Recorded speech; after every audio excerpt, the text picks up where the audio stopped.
네, 제가 오늘 이제 발표 드릴 주제는 이제 신라 상중대 중앙행정제도 발달사라고 하는 제목인데요. 이제 부제로 이제 제가 이 책의 명칭인데 부제로 이제 제일 많이 강조하고 있는 것이 이제 이당상잡이라고 하는 억구와 천하화라고 하는 개념입니다. 여기서 천하라고 하는 건 사실상 뭐냐면 세계화와 본질적으로 같은 의미로 쓰는데 고대에는 세계화라는 말을 쓰기가 좀 어려우니까 천하보편으로 이제 나아가는 과정이다라고 하는 의미에서 천하화라고 얘기를 썼고요. 이라고 하는 건 이제 말 그대로 우리가 잘 쓰는 동이 오랑캐. 그리고 당이라고 하는 건 이제 중화라고 하는 개념인데 후대에 이제 화의 문제랑 충돌이 날 수가 있기 때문에 당을 이제 사실상 화의의 변형이다 이렇게 얘기를 하고 있는 겁니다. 요 용어가 나오게 된 배경은 중간에 이제 사료 설명을 하면서 말씀을 드리겠습니다. 발표 진행 순서는 발표자 글하고 소개 부분이 있고, 그 다음에 이제 본사 유사 관계, 그리고 이제 직제 중심으로 좀 얘기를 하는 부분이 있다 그래서, 본사의 직과 유사의 직이라고 하는 개념을 이제 좀, 가지고 와봤고, 그 다음에 이제 요 글을 쓰게 된 이제 선행연구나 어떤 문제제기 부분, 그리고 이제 저 어떤 형태로 이걸 극복하려고 했는지, 그 부분을 설명을 했고, 그 다음에 요거 두 꼭지는, 이 책, 지금 현재 갖고 있는 책의 4장하고 3장과 4장에 해당하는 내용인데, 중앙관직의 육관직 구조라고 하는 걸 기준으로 놓고, 그 다음에 이제 두 개의 허리 구조라고 하는 부분과 이 구조가 갖고 있는 의미가 어떤 것이냐, 이걸 이제 천하국가 행정체계라고 하는 쪽으로 잡아서 설명을 했습니다. 요 5개 논문 중에서 보면 오늘 발표할 글은 이제 요 부분입니다. 그래서 이제 그 과거에 이제 여기 재단에서 검토하셨던 글은 여기에 3장으로 이제 계승이 보완 발전돼서 계승이 됐던 글입니다. 그래서 이제 보면 얘기를 하는 것이고요.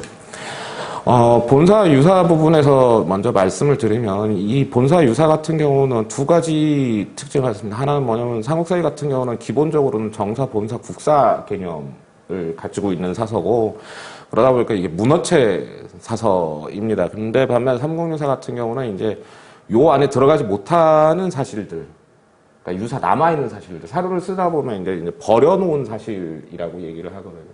그러니까 국사를 보완할 수 있는 사실들을 넘겨놓은 건데, 본기가 기본적으로는 다른 이야기를 정리했다라고 하는 기의를 갖고 있어서 오늘날 연구에 굉장히 도움이 많이 되는 자료라고 할 수 있습니다. 그래서 저는 양자를 이제 상호 보완적으로 좀 보는 편인데, 현재 이제 위상은 그렇습니다.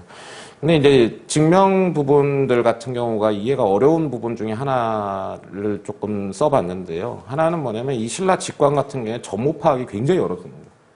특히 이 직관 같은 경우에는 구조적 이해 없이는 연구가 아예 불가능한 상황이 됩니다. 특히 옛날에 모 학회에서 발표하다가 이런 문제 제기를 했던 적이 있는데, 당의 낭중이라고 하는 증명이 있습니다. 근데 이거 같은 경우를 보통 낭중이라 그러면 이게 상서 도성에도 있고 상서 육부에도 낭중이 있습니다. 그러니까 이호 예병 현공에도 있고 상서 성에도 낭중이 있는 거예요. 근데 같은 낭중을 쓰면서도 같은 국가 안에서 한쪽은 협조자가 되고 문서를 할 때 한쪽은 결재권자가 됩니다. 사실 이 상서 육부의 낭중들은 대부분 다 과장님들이거든요. 지금으로 보면.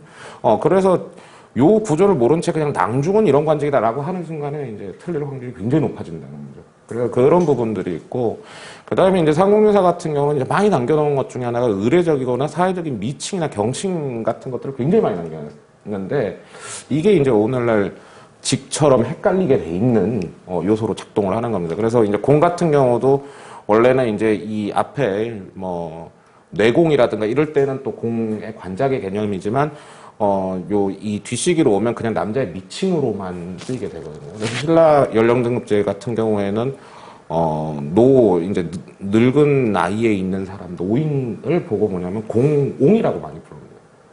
법제 용어로 지금 돼 있다라고 하는 게 올해 이제 최근에 발표했던 논문의 하나였어요. 그래서 보면 이제 일반적인 연령만 갖고 쓰는 게 아니고, 그 다음에 이제 국가 내 공적 조직 내 관직을 쓰지 않는 경우들도 이제 사실 상당히 많이 있는 편입니다. 그래서 보면 사회 조직 내부 관직들, 그러니까 지금 이제 재단이라든가 아니면 직임에 관한 문제들.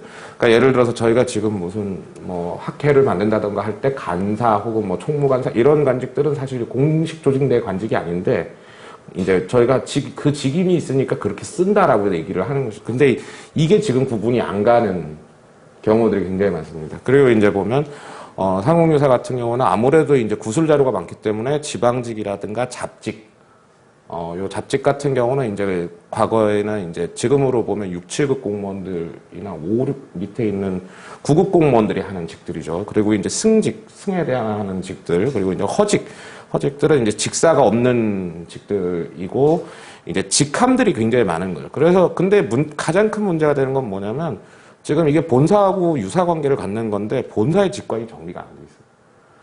그러니까 이게 정규 관직이 정리가 되지 않으니까 보면 상공유사 관직이라고 하는 게 조금 이제 설명하기는 어렵지 않은가 이제 이런 생각이 많이 드는 아마 그것 때문에 이제 얘기가 됐다는 건데요. 제가 지금 설명하고 있는 개념 요 책에서 다루고 있는 부분은 지금 요거는 책 안에 없지만 쭉 정리를 했던 것이 관 같은 경우를 연구할 때 일단 용어 설명을 간단하게 좀 정리를 했습니다.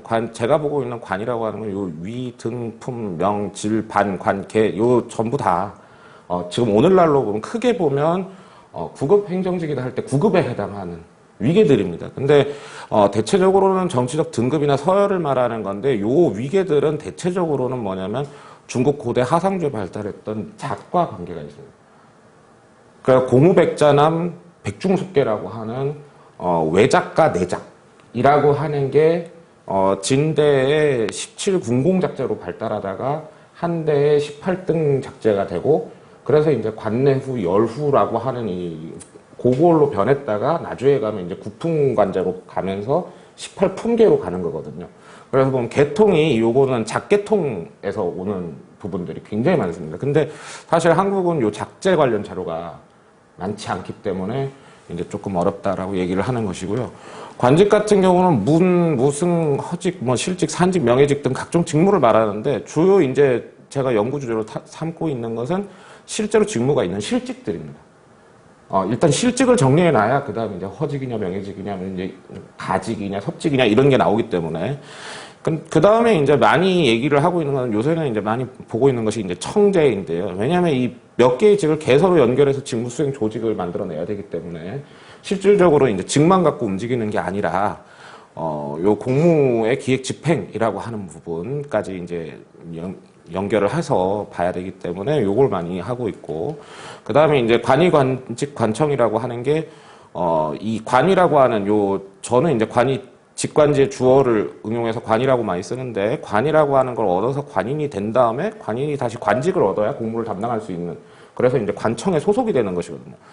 그 다음에 이제 정원은 이제 요 최대값 자체로 들 수 있는 정원의 최대값이다. 요런 얘기들을 좀 써놨고 그 다음에 이제 요 부분에서 지금 신라시대에는 이게 사실 중국하고 좀 잘 안 맞는 부분 중에 하나입니다. 하나는 뭐냐면 이제 원래는 중국 같은 경우에는 남북조 시대가 되면 관과 리가 구분이 됩니다. 관인과 요속이 구분이 되는데 대체적으로 이 관리 구분이라고 하는 게 굉장히 구분이 심화되는데 신라 때는 아직까지는 요게 안 돼 있는 상태고 나중에 가면 이제 관 집단은 이동을 할 수 있고 능력을 위주로 보는 대신에 계급 정년의 영향을 받고 리 집단은 붙박이이고 경력을 보는 대신에 근속연수의 영향을 많이 받아서 이 사람들은 정년이 보장된 사람들입니다. 실질적으로는. 그래서 그 사관부 사관 관계와 비슷한 걸 이제 관요라고 한다. 요 얘기를 하고 있는 것이고요. 근데 신라 같은 경우는 또 이제 문제가 되는 것 중에 하나가 뭐냐면 관이 관직이 보통은 1대1 관계를 가져야 됩니다. 이 관료제 발달 과정에서 보면. 그러니까 대위는 중대장으로 빠진다. 이게 원칙이라는 거예요. 근데 보면 신라 같은 경우는 한 개 관직에 여러 관이가 대응을 합니다. 근데 요거는 뭐냐면 요 당시에 이제 사실 지금은 이제 많이 생각하는 게 인력 풀이 적어서 나타나는 현상 중에 하나입니다. 예를 들어서 교수, 강사, 외래교수, 명예교수 뭐 다 있는데 기본적으로 박사이지 않습니까? 근데 과거에는 이제 교수라고 하더라도 석사인 사람, 박사인 사람 이렇게 두 계통에서 왔었잖아요. 그러니까 보면 그러니까 계급에 관계없이 직을 하나로 빼주는 시스템입니다. 그래서 보면 직과 위가 1대 다로 대응하는 관계이고 그러다 보니까 위의 서열과 직의 서열을 따지기가 굉장히 어렵게 되어 있습니다. 그러니까 요걸 다 정리를 했어야 됐다는 거고요. 그 다음에 이제 제가 잘 쓰는 표현으로는 상당위라고 하는 게 특정 관직에 보임될 수 있는 관위의 범위라고 하는 게 있다. 그래서 예를 들어서 각 부의 장관인 영이라고 하는 관직들은 대하천에서 2벌천까지 5관 등에서 1관 등까지 5개 계급 중에서 한 사람을 뽑는다. 이런 형태로 돼 있다는 겁니다. 그걸 상담이라고 얘기를 하고 있는 것인데 요 정도가 이제 아마 선행 지식으로 이제 들어간다라고 생각을 한다 그러면 그 다음에 이제 신라사의 시대 구분표는 이제 대부분 다 아시리라고 생각을 합니다. 그래서 이제 요 시기, 그 다음에 이제 상대하고 중대라고 부르는 요 시기. 그래서 제가 주로 보고 있는 거는 상고, 중고, 중대로 연결되는 라인들입니다. 요렇게 되어 있는데 이 선행연구 부분을 먼저 좀 설명을 드리면 대체적으로 요 부분의 선행연구는 사실 이 전공 자체를 많이 안 합니다. 재미가 없고 전공자만 재미있고 전공자들도 사실 머리 아프다고 잘 안 읽는 전공입니다. 그리고 보면 이제 공부해야 될 것이 많고 그러다 보니까 안 하는데 대체적으로 이제 한 90년대, 80년대 이때 이제 한국사 초창기에 요걸 가지고 그래도 좀 연구가 있었습니다. 그런데 그 연구들이 특징이 뭐냐면 주로 정치제도사 입장의 연구를 많이 했었습니다. 그러다 보니까 관직이나 관청은 국가 권력을 분배한 일종의 정치 기구라고 얘기를 했던 거고 이 국가 권력이라는 게 형성이 돼야 되니까 이걸 갖다 분배하기 위해서는 일단 힘의 관계를 알아야 된다. 근데 그 힘이라고 하는 게 삼국에는 굉장히 약하다. 그러니까 정부 조직이 갖추기가 어렵다. 이 얘기를 많이 했던 거죠. 그래서 상국이 관제라고 하는 건 사실상 거의 설명이 안 됐습니다. 그 다음에 또 하나가 뭐냐면 정치제도사 입장에서는 사실 보면 저희도 비슷한 입장인데 저희가 공무원 친절도 같은 걸 설문조사 같은 걸 할 때 아무도 국회의원들이 나한테 친절하게 하느냐 이걸 보고 생각하지 않습니다. 제가 동사무소에서 얼마나 서비스를 많이 받느냐 이 생각을 해야 되는데 정치에서 결정하면 그냥 그대로 아래로 타고 내려간다고 생각을 하는 거예요. 그러니까 보면 의사 결정 구조가 중요했던 거예요. 과거에는. 그러다 보니까 관료제의 상부 구조에 해당하는 설명들을 많이 했던 겁니다. 그러니까 지금으로 보면 이제 재정부라든가 인사부라든가 이런 부분에서 이제 굉장히 큰 영향력에 비중을 둬서 설명을 했고 이러다 보니까 이제 아래에 이제 밑에 있는 실무관청들에 대해서는 거의 관심을 안 가졌게 했던 거죠. 그러니까 고위직들을 위주로 풀어냈던 거죠. 근데 이제 요 부분의 어떤 정치제도사 입장의 연구라는 시각하고 그 다음에 이제 상국이 역사상이라는 게 왕권이 약하고 국가 권력이 미약하니까 관직 관청의 발달이 자체가 미약하다라고 얘기를 하는 거였고 자료적인 환경으로 봤을 때는 상고기의 관직이라고 하는 게 거의 보이질 않습니다. 그러다 보니까 대부분 이제 삼국사에는 직관지를 갖고 있어서 직관지의 직명들이 굉장히 많이 나오는데 이게 대부분 중국이 이후 상황을 전하고 있는 자료예요. 그 과정에서 삼국기에는 주로 했던 게 뭐냐면 아까 말했던 관위를 가지고 얘기를 했었고 위계서열과 작제 중심으로 논의를 했는데 작제는 또 자료가 없으니까 위계를 위주로 설명을 했던 거죠. 반면 중국에는 관직이나 관청 연구에 주로 치중을 했던 겁니다. 그러니까 어느 순간 위가 있다가 직이 갑자기 막 생기기 시작하더니 관청이 됐다 이렇게 생각을 하는 그 상황이 되는 거죠. 특히 그 중에서도 제1급 관서라고 부르는 게 부와 부라고 부르는 한자가 두 개가 다른데 요거에 치중하는 경향이 있었습니다. 그 다음에 이제 문제가 됐던 것이 하나가 뭐였냐면, 이 상고기에 관직 관청 발달이 없는 상태니까 아무래도 중고기 이후부터, 뭐가 이렇게 갑자기 막 관직 관청이 나타난다. 이걸 도대체 어디서 배워왔겠느냐. 신라 안에는 없는데, 그럼 밖에서 찾아야 되는 것이 아니냐. 이제 이 얘기를 했던 거예요. 그러다 보니까 선진문물 수용 문제, 특히 그 부분이 이제 율령의 반포라는 거 관련해서 중국식 율령을 받아들였다. 이 얘기를 했던 것이고, 그 다음에 이제 신라에서는 강력하게 나온 제도 중에 하나가 골품제라고 하는 것이 있으니까 이 두 가지 관계가 설명이 많이 됐었습니다. 그래서 보면 중국이 역사상으로 보면 왕권 강화와 대중교류라는 게 마침 또 있으니까 그래서 이제 부부 위주로 연구를 해서 특히 이제 육전 체제를 어떻게 신라가 수용을 했느냐 이 얘기를 설명을 했고 그 육전 체제라고 하는 껍데기는 일단 들고 오는데 그럼 이걸 어떻게 운용을 할 거냐 신라에는 골품제가 있으니까 특수하게 운영을 했다. 그러니까 육전 체제를 완전히 갖고 온 게 아니라 다 베낀 게 아니라 신라적으로 변형을 해서 들고 왔다. 결과적으로는 이제 육전이라는 보편성이 있고 신라라고 골품제라고 하는 특수성이 있어서 이제 당과 이가 이제 사실 어떻게 보면 중충돼 있는 구조다. 이렇게 본 거죠. 그래서 보면 이제 주요 결론은 육전체제라는 게 결국은 이제 당제로 수렴이 되기 때문에 상고기엔 당제가 없지만, 당이 없지만, 제도적인 틀을 가지고 얘기를 했고, 골품제라고 하는 운영 방식을 가지고 왔다. 그래서 보면 이제, 그러다 보니까 이제 선행연구가 갖고 있는 취약점이 뭐냐면, 신라 관청의 원형 자체가 프로토 관청이라는 걸 찾기가 어려웠다. 이제 이 문제가 있었던 겁니다. 그래서 실질적으로 많은 개설서에 정리가 됐던 것이 바로 요런 형태의 도표, 이제 직에서는 요런 형태의 도표입니다. 그래서 보면 이제 골품별로 신분별 관직들이 있고, 보면 요 부분은 거의 쓰지 않지만, 태대각과나 대각과는 이제 중대에 들어오는 관계들이라서 쓰고 있지 않지만, 대체적으로 1등부터 17등까지, 관계가 있고, 여기 이제 영과 경이라고 하는, 그리고 대사, 사지사, 요 관직 5가지는 뭐냐면 부부 관직을 말합니다. 그래서 보면 대체로 지금으로 보면은 이제 영은 각부 장관에 해당하는 급이 되고, 요 경은 이제 차관에 해당하는 급이 되는데, 요 경우에는, 경의 경우에는 사실 계통이 둘로 나뉩니다. 왜냐하면 이제 요런 어떤 아천에서 남하까지 이르는 요 형태의 경들이 있고, 아천에서 급천까지 이르는 경들이 있습니다. 그래서 양쪽이 다 갖고 있는데, 문제는 이제 이 중에 이제 보통은 개설서에 그릴 때는, 요거나 요거 둘 중에 하나만 그리는 게 일반적입니다.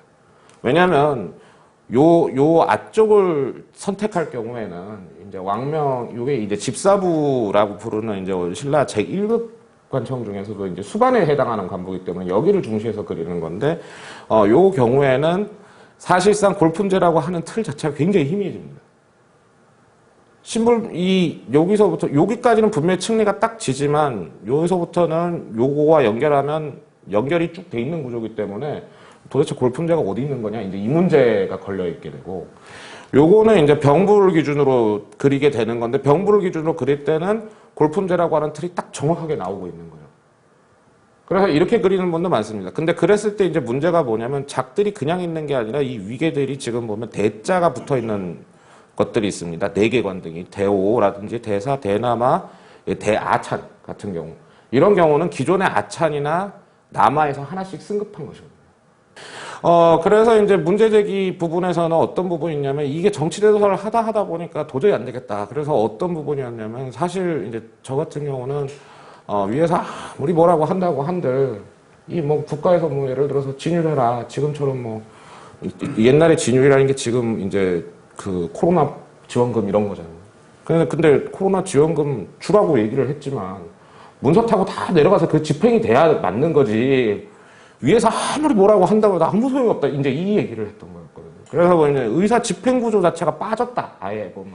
이제 그 부분이었고, 그러다 보니까 관청을 가지고 권력분배기구를 놓고 자꾸 보니까 이게 권력분배기구로 보면 이념 따라서 계속 움직여요. 뭐, 누구를 위해서 뭘 만든다. 이게 아니라는 거죠. 실제로 일하는 사람들이 해야 되는 건데, 공무원이라고 하는 사람들은. 그걸 빼놓으니까, 설명이 좀 이상하다. 그래서 국가설물을 만난 행정조직이다. 그래서 행정제도로 바꾼 겁니다. 사실 저 혼자 이렇게 행정제도라는 말을 많이 씁니다. 대부분 다 행정제도라 그러면 웬 행정, 뭐 이렇게 얘기를 많이 합니다. 보통 정치제도라 그러는데. 그 다음에 이제 또 하나가 뭐냐면, 상고기 신라사가 그러면 또 문제가 되는 게 뭐냐면, 중고기에 이제 법통왕 이후에 신라 사람들이 봤을 때 몇 해까지 앞에 있었던 상고기의 역사라고 하는 게 다 지워버리고 싶은 것이었느냐. 이거는 아니었다는 거죠. 실질적으로 보면 신라라고 하는 법통이 내려온 거니까, 그 앞 시기에. 그러면 거기서 분명히, 그러면 긍정성이냐 부정성이냐 이제 이 부분을 봐야 되는데 그렇지 않았다는 겁니다. 그런 다음에 또 하나가 뭐냐면, 간과하고 있던 게, 이게 지금 국가 권력이 생겨야 관청이 만들어진다라고 얘기를 하니까 말을 못하는 건데, 실제로는 칼리지가 유니버시티 되듯이 보면 조그마한 집이 가세가 불어나듯이, 실제로 신라는 조그마한 국가에서 커져가는 형태잖아요.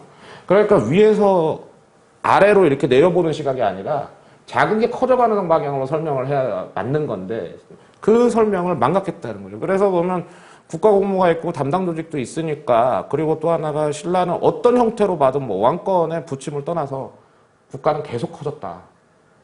그래서 삼국통일 같은 경우도 우리가 삼국이라고 하는 큰 틀에서 보면 고구려 영토를 상실한 거지만, 경상도 일대를 갖고 있던 신라 입장에서 보면 영토가 1.5배가 커진 거죠. 그렇게 본다는 거죠. 그래서 보면 행정조직도 처음엔 작다라고 하는 게 문제였던 거고, 그 다음에 이게 너무 과도했다는 겁니다.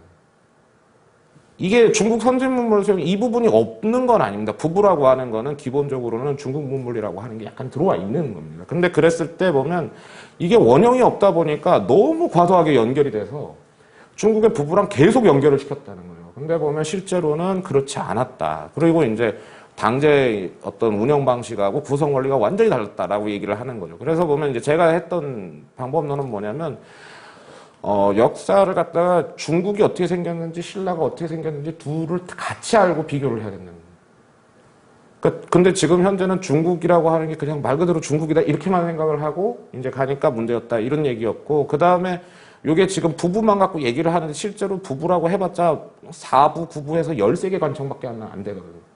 그럼 지금 나머지 31개 관청은 다 어디 갔느냐. 이거 전체를 다 전수조사를 해야 맞는 건데 표본조사를 갖고 하니까 문제였다. 이게 문제였고 시각전환도 좀 필요했다. 그래서 보면 이 직관지 상권을 다 관통하는 논리가 뭐냐 도대체.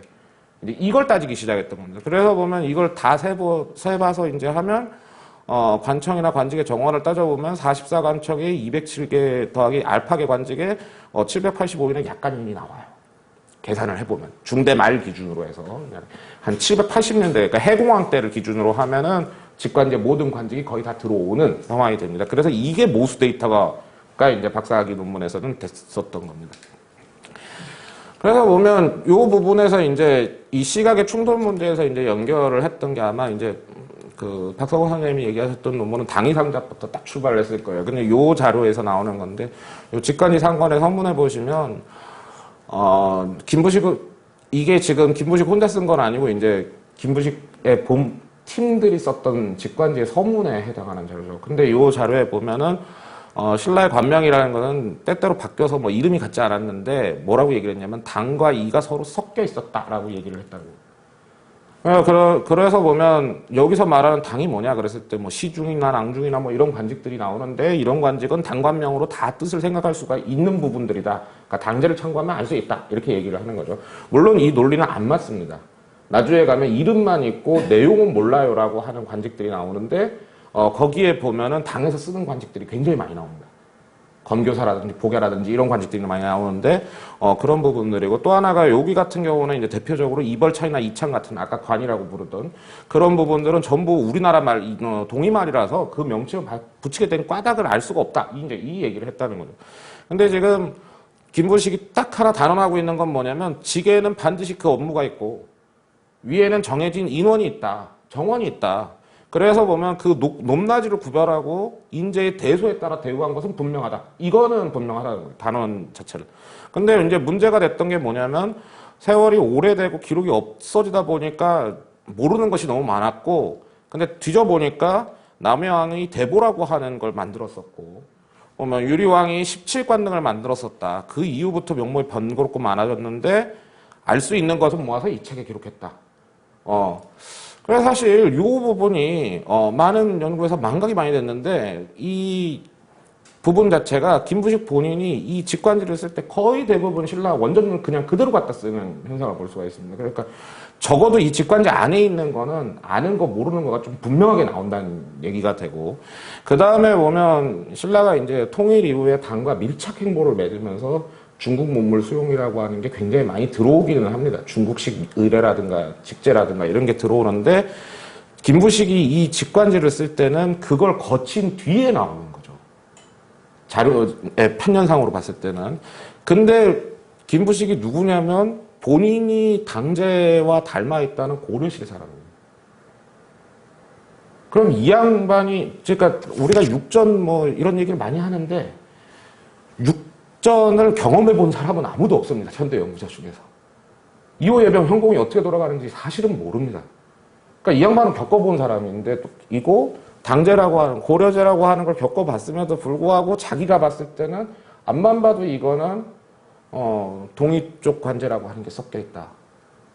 라고 얘기를 하는 거죠. 그러니까 당 쪽이, 그러면 당 쪽하고 이쪽을, 양쪽을 다 봐야 된다라고 하는 얘기를 하고 있는 거죠. 그래서 그랬을 때, 요게 아마 이제 직관지, 고려시대 직관지 연구의 기본적인, 총론이 아니었을까 저는 이렇게 접근을 했던 겁니다. 근데 석사 논문에서는 당이라고 하는 문제를 이제 석사가 사실 아시지만 역사학에서 이제 새로운 얘기를 하기가 굉장히 어렵기 때문에 당이 상담을 그대로 갖다 쓴 거예요. 그리고 내용은 이제 했는데 공부를 한 10년 더 해보면서 도대체 이게 당나라 쪽 요소가 많은 건가 동의 쪽 요소가 많은 건가 이렇게 생각을 하다 보니까 제가 봤을 땐 동의 쪽 요소가 많았다는 거거든요. 그래서 용어를 뒤집었던 게 이당상자입니다. 그러니까 동의 기준으로 당을 참고한 거였지 당 기준으로 동의를 갖다 그냥 좀 남긴 게 아니었다. 이 얘기를 하고 싶었던 거죠. 그 부분이었던 거예요. 그래서 보면 이제 문제가 되는 거는 결국 신라제의 전통이 있는데 잘 모른다라고 얘기를 하는 거고 그나마 직관제 중추 자료는 뭐냐면 중국에서 중대 자료인데 자료를 고쳐 쓰는 흔적이 거의 없습니다. 요거는 이 박사 논문을 내고 나서 그 뒤에 한 두세 편의 논문을 통해서 자료 가심성을 계속 확보했어요. 뒤에 보면 예를 들어서 그럼 통일성이 있게 고친다든가 이런 통일성 있게 고칠 수 있는 표기들도 일부러 그냥 놔두는 표기들이 많습니다. 예를 들어서 해공황 몇 년에 고쳤다, 해공황 12년에 전체적으로 관제 변동이 있는데 요때 그냥 해공황 복고 이렇게 쓸 수 있는 말입니다. 근데 그걸 굳이 나눠서 조마다 쓴 거예요. 그러니까 보면 그런 쪽에서 연도 표기 방식이나 서술 방식을 봤을 때 자료의 변개 흔적은 거의 없다. 지금 있는 거는 이제 관청의 배치 정도가 조금 흔들릴 수 있지 않을까라는 정도인데, 과거 일본인들 연구자들 같은 경우에는 이 자료들이 거의 이제 보면 많이 고쳐 쓴 자료다라고 얘기를 했던 거 이제 반대를 많이 했던 거죠. 그리고 이제 그 과정에서 이제 선행연구에서는 관제정비 같은 경우, 신라 같은 경우는 6세기부터 관제정비가 이제 활성화가 되고 있는 상태입니다. 실질적으로는. 그리고 대중교류가 좀 이제 활발해지는 건 사실 7세기 정도가 됩니다. 근데 문제가 되는 게 뭐냐면 이 6세기에는 당이 없어요. 건국이 아직 안 됐습니다. 그러니까 당대수용이라는 게 말이 안 맞는다는 거죠, 실질적으로는. 그래서 보면, 그러면 그동안은 국가를 갖다 어떻게 운영했겠느냐, 이 기준으로 당을 참고하지 않았겠느냐, 보면, 그 중국 문제를 참고하지 않았겠느냐, 이 문제를 했던 거고, 그러다 보니까 결과적으로 하였던 건 뭐냐면, 신라 전통의 어떤 개선이나 쇄신론을 가지고 설명을 해야지, 이걸 중국 문명을 들고 와서 오랑캐를 그냥 싹 다 바꿔버린다. 이런 개념으로 접근한다라고 하는. 그걸 이제 고려시대는 용화변이라고 얘기를 많이 하는데, 보면 그 얘기를 가지고 쓰면 안 된다는 거죠. 그래서 보면 이제, 자국 전통을 좀 개발해서 이제 천하에 가까워지는 당하고 비슷해지는 형태로, 설명을, 만들다 보니 비슷해졌다. 이 개념으로 가야 된다라고 얘기를 했던 거죠. 3장 부분에서 들어가면 신라 관제는 전체적으로 보면 아까의 그림에서 봤을 때하고는 조금 많이 달라졌던 게 이제 19관이 육관직 체계로 되어 있습니다. 이 부분에는 사실 이제 보면 밑에 대표 관직 부분이 있죠. 령, 경, 감, 대사, 사리사 이렇게 돼 있는데 요거는 이제 카테고리상 분류인 거고 실질적으로 보면 이 령 안에는 령이라고 부르기도 하고 금화신이라고 부르기도 하고 중시라고 부르는 관직들도 들어가 있습니다. 그러니까 이칭들이 굉장히 많은 거죠. 근데 그런 형태로 됐을 때 이렇게 크게 보면 6가지 관직들이 있다라고 얘기를 하는 거죠. 그랬을 때 가장 주요 뼈대는 뭐냐면 상급관인가 하급관이니 어디서부터 구분이 되는 거냐. 상화가 아니니. 그래서 그 부분을 수식으로 나눠보고 이렇게 쭉 정리를 하다 보면은 대략 요 령경까지가 보면 상급관인이 되고 감 이하가 하급관인이 됩니다. 그러니까 이 사람들은 령경은 보통 사람을 살 때 쓰는 수사를 원으로 셉니다. 오 원이 있다. 이렇게 설명하는 거죠. 그래서 관원이고, 감 이하는, 감 4인이 있다. 이렇게 설명을 하는 거죠. 직관제는 인으로 주어를 단위를 통일하는데, 본기는 또 통일이 안 돼 있어요. 그래서 그런 걸 보면, 경의상 감이하라고 하는 구분이 돼 있고, 그 다음에 이 관직의 분화 과정을 보면, 여기 이제 가운데 있는 대사, 감, 경이라고 얘기를 하는 요 3개 관직이 있는데, 나중에 부연을 한 번 더 하겠지만 이 대사가 중앙관직에서는 거의 마지막으로 장관이 될 수 있는 관직이에요. 그러니까 아무리 조그마한 관청도 그 장관은 대사까지에 해당한다. 이렇게 볼 수가 있는 관직입니다. 근데 대사, 감, 경이라고 하는 게 원래 대사라는 게 병부에는 제감이라고 부르는 관직이 있습니다. 이 제감이 나중에 대사로 바뀌는데 이게 제감이 있고 감이 있고 병부는 위에 경에 해당하는 관직이 대감이에요. 그러니까 제감, 감, 대감 3자 관계가 있는 거다. 이렇게 생각을 해서 분화가 됐다. 그러면 이 감이라고 하는 게 지금 셋으로 나눠졌다는 얘기가 되는 거죠. 그 다음에 이제 그래서 이 감이라고 하는 게 무슨 관직인지 보니까 요거는 이제 그 앞부분에 말씀하셨던 논문에는 없지만 요 사람들이 판권을 갖고 있는 판관들이라는 겁니다. 결재권자들이라는 겁니다. 그래서 왜 결재권을 대중소를 놓고 분할을 한 거다. 이렇게 생각을 했고, 그 다음에 이제 사지사 같은 경우는 요 상당히를 딱 보시면 여기 지금 딱 정확하게 황해에서 맞물려 있게 되지 않습니까? 이 사람들은 관료 생활을 할 때 구분이 안 되는 사람들이에요, 사실은. 사진지 산지 구분을 못 하는 사람들인데, 요 사지 같은 경우들은 뭐냐면 대단히 협소하게 쓰는 관직입니다. 실질적으로는. 나중에 이제 도표를 보시면 알겠지만. 그래서 보면 이 사람들은 주로 뭘 맡는 거냐면 이제 경력직인데 특수장부, 예를 들어서 예산회계장부라든지 아니면 숫자를 동원하는 장부라든지 이런 걸 보는 사람들이고, 사는 이제 말단 실무나 잡무를 담당하는 관직들이 된다. 그래서 보면 이제 영 중에서는 특히 6개 부서의 영이라고 하는 게 최상위층에 올라가 있습니다. 요 보면 요 태대각과나 대각과는 정식으로 쓰는 상위 관계가 아니에요. 비상위 관계라 그래서 이거는 보면 정말 사람이 있으면 주기도 하고 없으면 안 주고 이제 그런 관계입니다. 그리고 이제 보면 대체적으로는 이제 이벌창까지가 이제 맥시멈으로 올라가 있고, 요 잡창까지가 이제 하한을 갖고 있는 거죠. 그래서 보면 요거를 이제 관복제랑 연결시키면 보통 이제 여기까지가 이제 자위군으로 가게 되고, 그래서 이제 비, 청이, 황이라고 하는 4군으로 구분이 되고, 자위군 안에서도 다시 보면 이제 관을 기준으로 해가지고 1등, 2, 3등, 4, 5등이 구분이 되는 겁니다. 그래서 보면 여기 이제 요 라인들이 실질적으로는 굉장히 이제 상위 관료들이다라고 얘기를 하는 거죠. 이제 최상급 관료들이 여기에 있는 거죠. 골에서 보면 요 대하창까지가 이제 진골 이상만 할 수 있는 관제고, 나머지는 이제 어떻게 돼 있는지 실제 신분이 654로 내려가는지 그거는 이제 좀 봐야 된다. 이제 이 얘기를 했던 것이고요. 그래서 이 육관직 체계라고 하는 게 뭐냐면, 요 순서대로 풀어보면, 영은 이제 사부구부의 장관들을 말하는데, 대체적으로 이제 초기 육전 체제에서는 율령의 관장자들을 의미하는 용어로 왔던 것 같다라고 설명을 했습니다. 그래서, 원래 육전 체제라는 게 지금은 이제 육법전을 가지고 운영하지 않습니까? 민사소송, 형사소송, 이렇게 민사, 형사, 이렇게 구분을 하는데, 그 앞 시기에는 이제 이전, 예전, 호전, 병전 이렇게 구분을 하다가, 그 앞부분에는 그게 원래 관청별 매뉴얼로 돼 있는 거잖아요. 2호 예병 현공으로 돼 있는 거니까. 그래서 아마 관청의 장관들이 이제 영을 집행하는 걸 관장한다. 요 얘기를 했었고. 경은 이제 사부구부, 내나 같은 부서이죠. 같은 부서의 차관급으로 오는 사람들이고, 그 다음에 이제 토목공사를 하는 관청의 차관급. 요것도 이제 1급 관사들이 많습니다. 그 다음에 이제 그 차관 밑에 있는 속사의 장관들 같은 경우가 이제 경이다라고 얘기를 하는 건데, 대감계와 대등계라고 하는 게 아까 말하는, 요 지금 보면 요게 집사부 시장으로 나왔던 요게 이제 대등계, 그 다음에 요게 이제 대감계, 아까 그 부분인데, 대감계와 대등계는, 용도가 달라요. 그러니까 이쪽이 훨씬 더 옛날 관제에 가깝다라고 얘기를 많이 합니다. 직명상으로 봤을 때는 그 고관제, 그러니까 상국이 관제나 아니면 법흥왕 때 관제 정도에 가깝다라고 얘기를 하는 거죠. 그러니까 여기가 이제 좀 전통적인 거고, 요쪽은 이제 좀 나중에 생기는 부분인데, 지금 차이가 보시면 요 두 개를 날렸다는 게 특징이거든요. 예, 그러니까 보면 이제 관료제라고 하는 게 인플레이션이 되니까 이제 보면 그 부분들이 있을 수가 있고, 그 다음에 감은 이제 하급관청이나 뭐 이제 감이 장관인 요렇게 부르는데, 감 같은 경우도 또 두 개 톡으로 구분이 됩니다. 하나는 뭐냐면 감과 좌로 구분이 되는데, 이게 양자는 서로 동급관직입니다. 그 상당히 예외가 거의 없습니다. 근데 문제는 뭐냐면 감은 항상 관청의 장관으로 나와요. 그러니까 관청의 3등관이나 4등관으로 나오질 않습니다. 그래서 보면 용도를 보면은 판권을 갖는 관청의 장관이고 결재권자인데, 자는 기본적으로는 승에서 나오는 거거든요. 이건 중국사에도 보이는 관직입니다. 이 승에서 나오는데, 이 승들은 절대로 장관으로 쓰질 않습니다. 그리고 항상 경의 보좌관들로 써요. 그래서 보면 이 사람들은 대판관의 보좌관이었던 것 같다라고 얘기를 하고, 특히 어디에 있냐면, 지금으로 보면 이제 검찰이라든가 아니면 이제 상훈을 내리는 부서라든가 이런 어떤 율령사무를 관장하는 관청에만 들어가 있다. 요 얘기를 했고요. 그다음에 대사 같은 경우는 이 사람들은 요 앞부분에 보면 대사, 주서, 뭐 청위 이렇게 돼 있는데, 동급 관직이 주서, 주부, 주사 이런 관직들이에요.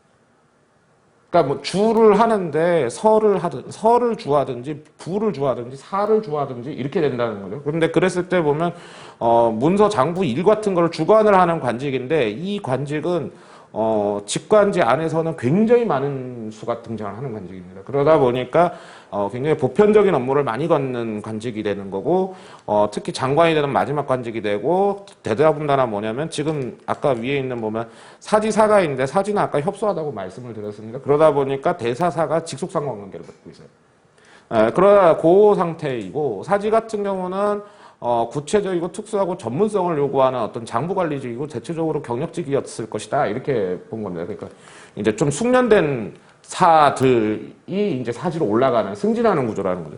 근데 사 같은 경우는 이제 문서의 초기 첫 기록이라든가 말단 행정장부나 실무 담당이나 보편성 있는 관직들을 이제 담당하겠다. 그리고 이제 제일 많이 쓰는 관직이고, 사지사는 가시적으로 구분이 안 된다라고 하는 얘기를 그 논문에서 이제 하고 있었던 겁니다. 여기서 지금 이제 결재권 문제만 빠져버리면 사실 이제 박상훈 선생님이 저번에 얘기하셨던 그 논문이 되는 거예요. 실질적으로. 그러면 실질적으로 이 사람들이 갖고 있는 직제 구조는 어떤 거냐라고 얘기했을 때 신라 관료제의 구조는 전형적인 관료제 피라미드 구조가 아닙니다. 일단은. 그래서 보면 감가사지라고 하는 요 두 개 포인트에서 정원이 아주 급격하게 감소해주는 두 개의 V적 파형을 갖고 있어요. 그래서 보면 요 지금 보시면 이게 원래 이제 책에는 다 이렇게 좀 길게 돼 있는데 PPT에 오다 보니까 이 주요 요관직 기타 관직이 하나 있는데 요거는 이제 설명을 굳이 부여를 안 했습니다. 이 의미가 지금은 현재는 밝히기가 어렵습니다. 이제 차후 연구를 해야 되고 그랬을 때 보면 이 수치들이 어떻게 되냐면 피라미드 구조라 그러면 사실 이 0에서 4로 갈수록 이렇게 쫙 올라가야 되는데 지금 보면 34대 61대 38로 이렇게 확 꺾이는 부분들이 있어요. 그 다음에 이제 109에 54로 들어가니까 사실은 이제 두 라인으로 나오는 거고 그 다음에 381로 이제 확 치고 올라가는 거죠. 그랬을 때 여기서 이제 파형이 보이는 거죠. 그리고 이걸 전체를 놓고 봤을 때 그러면 0이 지금 34명이니까 0 집단을 기준 1로 잡아가지고 대비비를 줘보면 0이 1일 때 경원이 1.8이 있고 감이 1.1로 나옵니다. 그러니까 거의 1대1로 0과 감이 거의 동수에 가깝다는 거죠. 사실은. 그러니까 좀 구조 자체가 굉장히 희한하다. 이제 이런 상태가 되는 겁니다. 그 부분들이 있었던 거고. 그랬을 때 이 사지에 설정된 이 협소한 부분, 지금 요 파형이 나타나는 이유는 뭐냐. 이거는 지금 현재까지는 여러 가지 측면에서 접근을 해야 되는데 제가 일단 강력하게 밀었던 건 비용 절감에 대한 문제가 있었다라고 하는 얘기였습니다. 원래는 이 관직들이야말로 이 사지라고 하는 관직이 이 사지라는 관직이야말로 당제와 신라제를 동일하게 맞추기 위해서 설치했던 관직이다 라고 얘기를 많이 했었습니다. 왜냐하면 이 관직들은 거의 인원수가 없어요. 실질적으로 지금 전체 44관청 중에 54명도 안 된다라고 얘기를 하는 것은 굉장히 작다는 얘기입니다. 지금 사가 옆에서 382명이 나올 때 사지는 54인 정도밖에 안 된다라고 하는 얘기니까. 근데 요거는 뭐냐면 사지와 사가 이 사라고 하는 게 문서 말단 행정이나 문서 잡무를 담당하는 거고 사지는 이제 좀 어려운 잡무, 회계나 예산 잡무 같은 걸 담당한다고 했을 때 사가 오래 있다 보면 사지로 올라가는 구조거든요.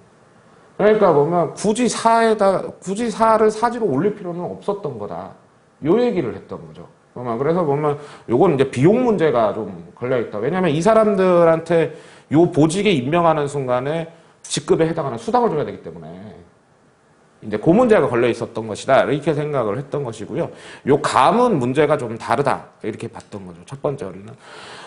그래서 이걸 풀기 위해서 어떻게 봤느냐라고 했을 때 이 6개 정원 구조를 풀기 위해서 봤을 때 이걸 그럼 어떻게 나눠봐야 될 거냐라고 할 때 이 직관지상권의 44관청을 쭉 정원을 가지고 분석하다 보면 크게 보면 3계통으로 분화가 된다는 겁니다. 하나는 뭐냐면 일반 관청들, 이 관청들이 지금 우리가 생각하는 재정부라든지 아니면 뭐 행정안전부라든지 이런 어떤 국가 사무 대부분을 관장해주는 이제 일반 관청들, 요거는 이제 말 그대로 일반 관청들이다. 이렇게 얘기를 해주는 거고요. 그 다음에 성전이나 작전이라 그래서 이룰 성자를 쓰는데 요 관청들은 뭐냐면 대체적으로는 토목공사나 시설물 관리하는 관청들. 예를 들어서 사찰을 관리하는 성전들이 있는데 사천왕사의 둔성전 이런 관리에서 사천왕사를 보수하는 관청들이에요. 근데 이 관청들은 의외로 격이 높습니다. 그러니까 령들이 들어가 있는 거예요. 근데 보통 신라도 겸직을 하기 때문에 병부령이 사천왕사 시설물도 관리해 주거든요. 근데 그랬을 때 병부령이 사천왕사 시설물 관리에 신경을 더 많이 쓸 것이냐, 병부의 업무에 신경을 더 많이 쓸 것이다. 답은 병부 업무겠죠. 그러니까 보면 요 관청들은 인원수가 0이 들어가 있지만 관청의 총원수는 굉장히 적어요. 그 얘기는 뭐냐면 이제 문의만 고위 관리들이 있는 거고 실제로는 하급 관리들이 다 한다는 얘기고 이제 큰 것만 왔다 갔다 한다는 정도의 개념에서 계통이 좀 구분이 되는 것이다라고 얘기를 했고 그 다음에 이제 이게 신라의 가장 전통적인 관청들이지만 육부 사무 관계 관청들인데 신라는 이제 왕경을 육부로 구성을 하니까 요 대체적으로는 이제 수도행정부 관청들입니다. 그러니까 지금으로 보면 서울시청, 구청에 해당하는 관청들이 몰려 있다는 거죠. 그래서 요거 세 개가 합쳐서 직관상은 경관직을 이루고 있는 거예요. 근데 그 부분들이 있는데 이 관청 등급의 경우에도 아까 뭐 부나 부나 뭐 서나 뭐 이런 말이 나왔는데 이게 중국은 부부 뭐 성부대원 시서관국이라든지 아니면 뭐 2호 예병 형호에 뭐 상서 성 육부 뭐 이렇게 탁탁 구분이 되는데 신라는 이 등급이 이 말자 등급을 갖고는 해결을 할 수가 없습니다.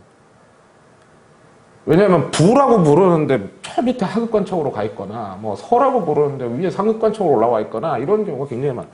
그러다 보니까 이 상급이나 하급관청을 일단 정해줘야 되는데 그걸 정하기 위해서 기준을 이중 기준을 썼습니다. 그래서 보면 하나는 뭐냐면 이 말자 기준도 참고를 해야겠지만 제일 큰 게 뭐냐면 관청 장관의 직명이 뭐냐. 이게 이제 경국대전 같은 방식들은 이제 그런 방식으로 구성을 하죠. 보면 정일품 관청이다, 종일품 관청이다 그럴 때 장관의 품계를 따라가는 거거든요. 지금 보면. 그래서 보면 이제 상급과 하급을 나누고 영경급과 감급, 대사급, 당급을 나누게 되는데 이 당급은 요 육부 사무 관청에만 있는 겁니다. 그래서 이제 영급 관청 중 6개 관청이 이제 갖고 있는 차이가 육전체제적인 업무 분담하고 연결이 돼 있다. 이렇게 얘기를 했던 거고. 그러면 이렇게 계통을 나눠보면 이제 관청들이 쭉 나뉘어졌을 거잖아요. 몇십 개 관청은 몇 계통이고, 무슨 계통이고, 이렇게 나누다 보니까 그 관청들을 다 조직별로 인수분해를 다 해보면, 가장 맨 마지막에 나오는 조직이 뭐냐? 대사전이라는 거죠. 그럼 이 대사가 장관인 전들이 아주 기본 조직이라는 겁니다. 그래서 보면 대사는 아까 표에서 요 표에서 보면 대사는 사지가 대부분 없기 때문에 대사하고 사는 직속상관관계가 되니까 결국 대사 몇 명에 사 몇 명 이렇게 구성된 관청이 대부분이라는 거예요. 그랬을 때 보면 요 부분이 이제 비율이 뭐 대사를 2명 둘 때 사를 갖다가 4명을 둔다든가 대사를 2명 둘 때 사를 3명 둔다든가 아니면 요 비율이 있다는 거죠. 근데 이 대사전을 기본 골격으로 갖고 여기에 감이라고 하는 관직을 중간에 하나 딱 올리는 순간에 감전이 되는데 관청 등급이 뛰니까 이때는 뒤에 있는 사 실무자 비율이 변화되지 않습니다. 그러니까 요게 이제 실질적인 원형이 되는 거예요. 그 다음에 이제 감에서 경급으로 올라가게 되면 감이 소거가 됩니다. 경을 두면서 사회 정원이 늘어버려요. 대사 2는 거의 원칙적으로 두고 있는 거고 영급은 감을 소거하고 영경을 두면서 사정원을 증대시키고 있다는 거죠. 그래서 보면 이 원형들이 이제 가장 큰 먼 원형은 아주 상고기에는 대사전 그러니까 한 4, 6인 정도로 구성된 TF 형태. 이 전이라는 관청은 기본적으로는 보면 중국사에서는 유례가 없는 관청이거든요. 한 번도 등장하지 않습니다. 당대까지. 보통은 중국에서는 예를 들어서 배를 담당하는 관청이다 그러면은 전자를 수로로 써가지고 동사로 써서 전함 사라 그러던가 전함 서라 그러지 뭐 함 전 이렇게 쓰지는 않습니다. 근데 요거는 한국어식으로 보면 딱 맞아요. 예를 들어 아까 사천왕사 성전이라고 얘기를 했는데 사천왕사를 만드는 전 담당이니까 사천왕사 만들기 담당 딱 이게 되는 겁니다. 그래서 지금도 마찬가지로 여러 대사전 같은 예를 들어 동시전 같은 경우를 저는 굉장히 많이 썼는데 동시전 같은 경우도 동시 담당 이러면 정확하게 맞는 거예요. 근데 이거는 중국의 역대 직관표 이제 보면 현재 있는 중국 관제 대사전이나 아니면 청대 고증학자들이 만들었던 역대 직관표를 보더라도 전자명 관청은 나오지가 않습니다. 이거는 동의관청이에요.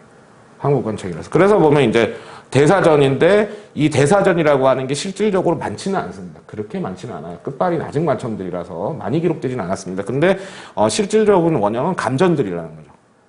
감을 장관으로 두고 있는 전들이 많다는 거죠. 그래서 이 전들은 기본적인 성격이 오늘날로 보면 TF 스타일의 성격이고 그러다 보니까 이 사람들은 일이 있을 때 치패가 되게 손쉬운 구조로 돼 있는 거죠. 네, 그 부분이 이제 속성 부분인데 그런 감전이 이제 상급관직을 얹으면서 이제 상급관청을 만들어냈던 거다. 결과적으로는 이 설명이 가능해졌던 겁니다.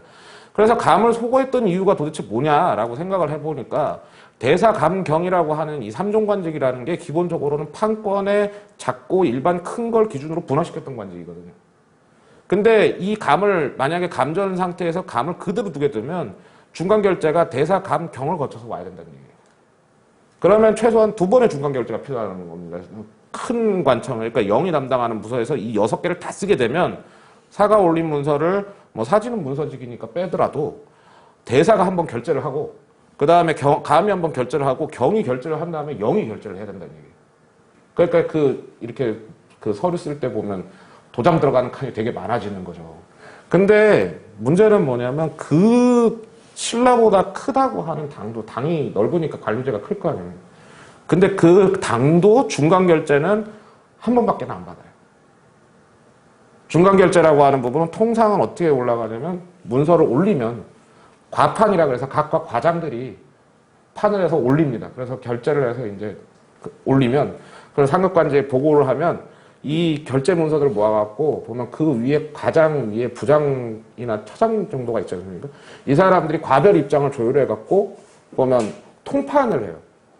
그런 다음에 이제 장관한테 승인을 받으면 장관이 알았다라고 이제 나는 이 문서를 본 사람이다 그래갖고 보일시자를 써가지고 결제를 딱 마칩니다.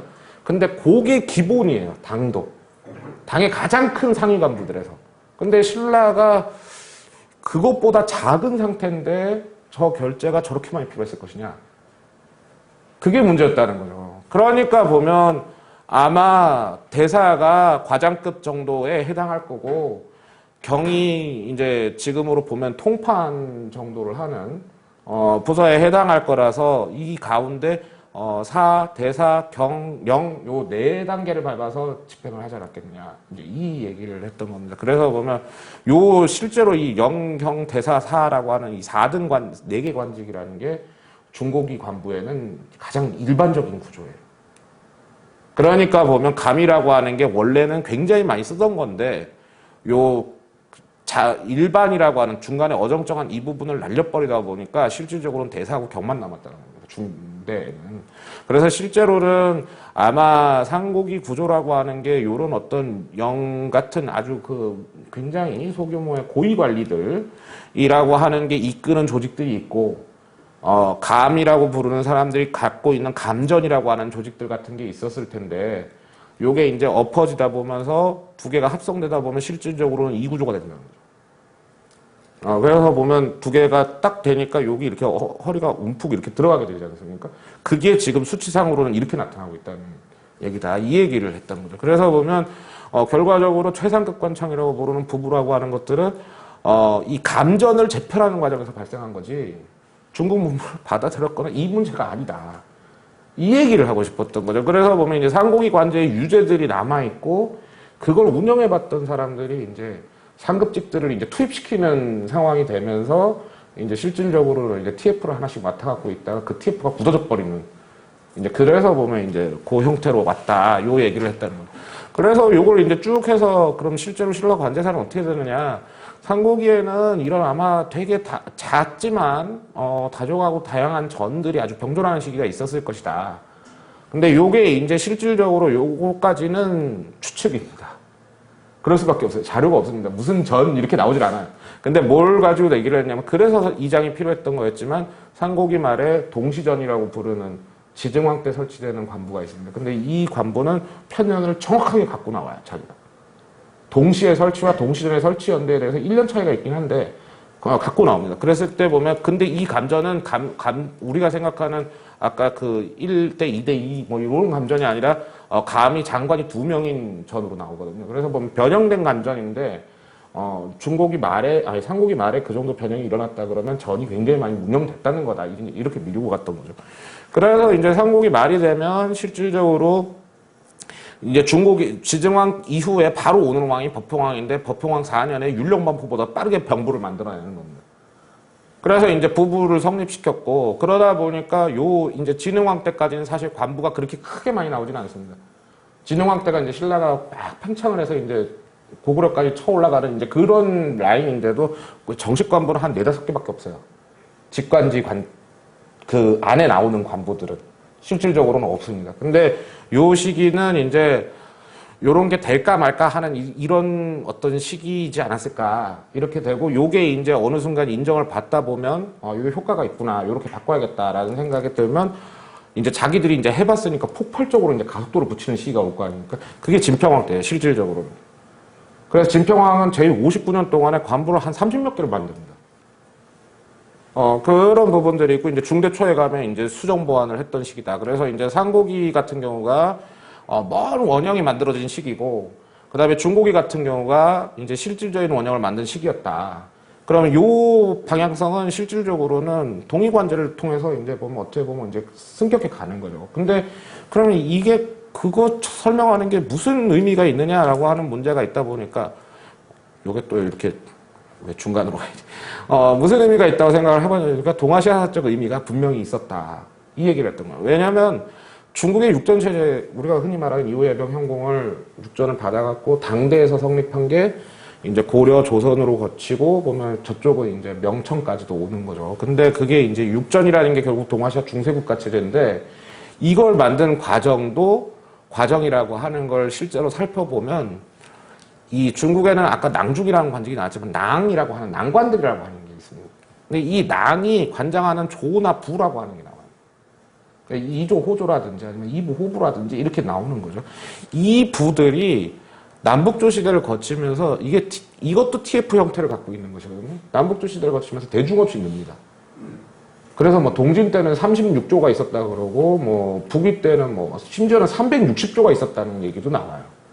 그러니까 보면 이 나주에 가면 이 TF들이 너무 많아지다 보니까 대책이 안 서서 계산을 못할 정도로 통전에 찬자인 뭐 두라든가 이런 사람들은 도대체 몇 개가 있다는 건가? 그러니까 직장도 모르고 이름만 있는 부서들이 굉장히 많이 나는 거예요. 근데 그걸 가지고 남북조가 이제 합쳐지면서 문제 때에 이르게 되면 이 부들을 전부 통폐합을 시켜가지고 육부 24사로 딱 붙여버리는 겁니다. 그래서 이제 수문제 즉위년에 이제 조서를 내려가지고 요 부서들을 필요 없는 부서는 다 빼버리고 필요하지 않은 일들은 다 보면 24개 조나 부 안으로 다 들어와라. 이제 이렇게 된 거고 그걸 다시 6개 카테고리로 잡아준 게 2호 예병 현공의 육부입니다. 근데 그 다음에 이제 수양제 때 바뀌는 게 뭐냐면 이 부분을 갖다가 한 명의 상서가 이 부들을 4개의 속사를 설명하려고 그러니까 6부 24사니까 6부가 4개씩 속사를 갖고 있는 거거든요. 그러니까 보면 아무래도 좀 떨어진다. 그래서 이제 그 안에 갖다 놓는 게 이제 2등관인 실향을 한 명씩 더 주는 거예요.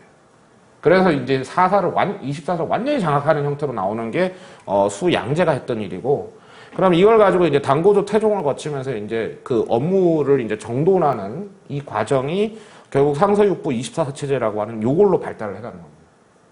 그러니까 결국 육전 체제라고 하는 것도 뭐냐면 중국이 이제 한 나라 일에 남북조가 갖고 있던 유산이나 어떤 행정의 개통화 이런 걸 따져가면서 구조조정을 했던 그거였고, 그 문제를 푸는 문제였던 건 뭐냐면 너무나 많은 TF가 있다 보니까 보면 이걸 정리를 해야겠다라고 하는 이게 문제였고, 그걸 풀기 위한 방법은 원래 지네가 하던 걸 가지고 보면 구조조정하자라고 하는 거였고, 그걸 참고했던 방식은 뭐냐면 자기네 나라 유산들이었다는 거예요. 근데 지금 그 얘기를 딱 보면 신라 중대체제라는 것도 다종다양한 전들, 이게 TF니까 이 TF들이 굉장히 많았을 거고, 이 TF들을 갖다가 다 TF가 난립을 하고 있는 상태니까 이걸 갖다 어느 순간에는 정리를 해야 되는 거고, 이 정리하는 과정에서 다시 감전을 재편시키면서 그걸 할 때 정리하는 모델은 어떻게 할 거냐라고 했을 때 결국 상고기 경험을 가지고 그대로 운영을 해버렸다는 거예요. 그러니까 결국 육전체제라고 하는 게 누가 누구를 수용했던 문제가 아니었던 거고, 통일신라 체제라고 하는 것도 신라 중대체제라고 하는 것도 마찬가지였던 거죠. 그러다 보니까 결국 양국 중앙행정제도가 발달하는 모습들을 보다 보면 문제가 동일했습니다. 비슷한 시기. 진평왕 수문제 즉위년이 대체적으로 진평왕 3년에 해당하는 겁니다. 그러니까 거의 동시에 시작하는 거죠. 어떻게 보면 활성화가 되는 게. 그래서 보면 문제가 동일했고 문제 해결 방식도 같았어요. 해결하려는 의도도 같았어요. 방법도 같았고 의도도 같았고 문제도 같았다. 그럼 도대체 이게 왜 수용이냐? 이제 이렇게 들어옵니다. 저는. 그래서 보면 육전체제라고 하는 게 수용이 아니고 어떻게 보면 이제 참고 활용한 것이다. 이제 이런 부분들을 얘기했고, 그래서 결국 이 당제라고 하는 것과 이제 신라 중대체제라고 하는 것은 중국하고 동의하고 둘이 선택을 했던 선택 문제였지. 그리고 어떻게 보면 상호 이제 인접 국가니까 교류하는 과정에서 조금 참고 활용하는 라인들이 있는 거지. 보면 이게 수용이라고까지 불러야 될 정도인 건가.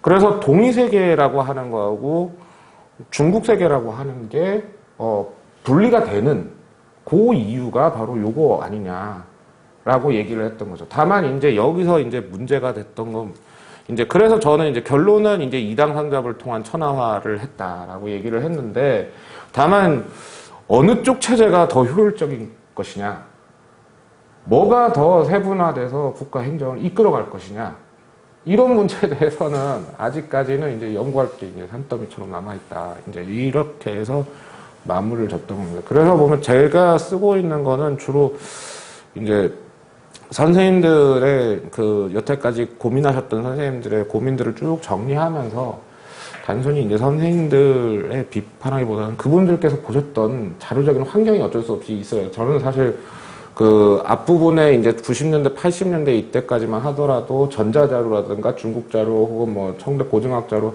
사고전서 같은 게 전산화가 쉽게만 해서 안 돼 있었어요. 근데 그런 상태에서 그분들은 이제 최선의 노력을 하셨던 것이었고, 이제 있는 자료 갖고. 저 같은 경우는 이제 지금은 자료가 전산화돼서 다 풀렸잖아요.